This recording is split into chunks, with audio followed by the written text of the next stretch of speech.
Letter of His Holiness Pope Francis, according to which an indulgence is granted to the faithful on the occasion of the extraordinary Jubilee of Mercy. To my venerable brother, Archbishop Fisichella, President of the Pontifical Council for the Promotion of the New Evangelization. With the approach of the extraordinary Jubilee of Mercy, I would like to focus on several points which I believe require attention to enable the celebration of the Holy Year to be for all believers a true moment of encounter with the mercy of God. It is indeed my wish that the Jubilee be a living experience of the closeness of the Father, whose tenderness is almost tangible, so that the faith of every believer may be strengthened, and thus testimony to it be ever more effective. My thought first of all goes to all the faithful who, whether in individual dioceses or as pilgrims to Rome, will experience the grace of the Jubilee. I wish that the Jubilee indulgence may reach one as a genuine experience of God's mercy, which comes to meet each person in the face of the Father who welcomes and forgives, forgetting completely the sin committed. To experience and obtain the indulgence, the faithful are called to make a brief pilgrimage to the Holy Door, open in every cathedral or in the churches designated by the diocesan bishop, and in the 4 papal basilicas in Rome, as a sign of the deep desire for true conversion. Likewise, I dispose that the indulgence may be obtained in the shrines in which the door of mercy is open, and in the churches which traditionally are identified as Jubilee churches. It is important that this moment be linked, first and foremost, to the sacrament of reconciliation, and to the celebration of the Holy Eucharist with a reflection on mercy. It will be necessary to accompany these celebrations with the profession of faith and with prayer for me and for the intentions that I bear in my heart for the good of the Church and of the entire world.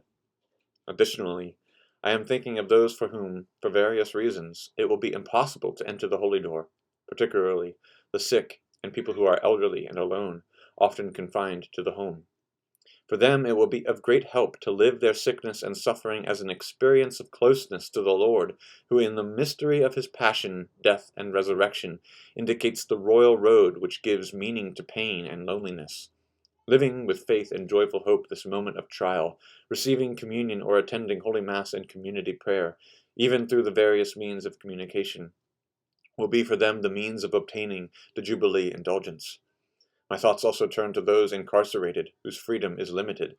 The Jubilee year has always constituted an opportunity for great amnesty, which is intended to include the many people who, despite deserving punishment, have become conscious of the injustice they worked, and sincerely wish to re-enter society and make their honest contribution to it.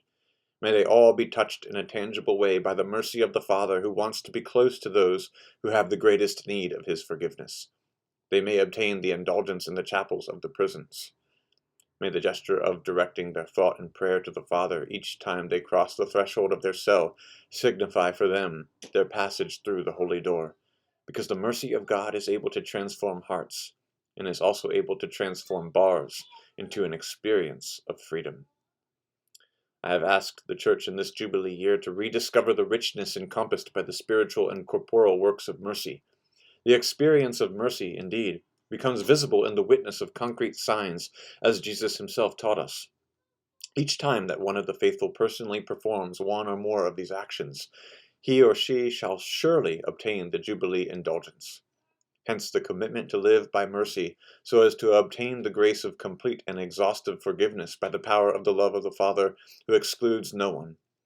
The Jubilee indulgence is thus full, the fruit of the very event which is to be celebrated and experienced with faith, hope, and charity. Furthermore, the Jubilee indulgence can also be obtained for the deceased. We are bound to them by the witness of faith and charity that they have left us. Thus, as we remember them in the Eucharistic celebration, thus we can, in the great mystery of the communion of saints, pray for them, that the merciful face of the Father free them of every remnant of fault, and strongly embrace them in the unending beatitude. One of the serious problems of our day is clearly the changed relationship with respect to life. A widespread and insensitive mentality has led to the loss of the proper personal and social sensitivity to welcome new life. The tragedy of abortion is experienced by some with a superficial awareness, as if not realizing the extreme harm that such an act entails. Many others, on the other hand, although experiencing this moment as a defeat, believe that they have no other option. I think in particular of all the women who have resorted to abortion. I am well aware of the pressure that has led them to this decision. I know that it is an existential and moral ordeal. I have met so many women who bear in their heart the scar of this agonizing and painful decision. What has happened is profoundly unjust, yet only understanding the truth of it can enable one not to lose hope. The forgiveness of God cannot be denied to one who has repented, especially when that person approaches the sacrament of confession with a sincere heart in order to obtain reconciliation with the Father. For this reason, too, I have decided, notwithstanding anything to the contrary, to concede to all priests for the Jubilee year the discretion to absolve of the sin of abortion those who have procured it, and who, with contrite heart, seek forgiveness for it.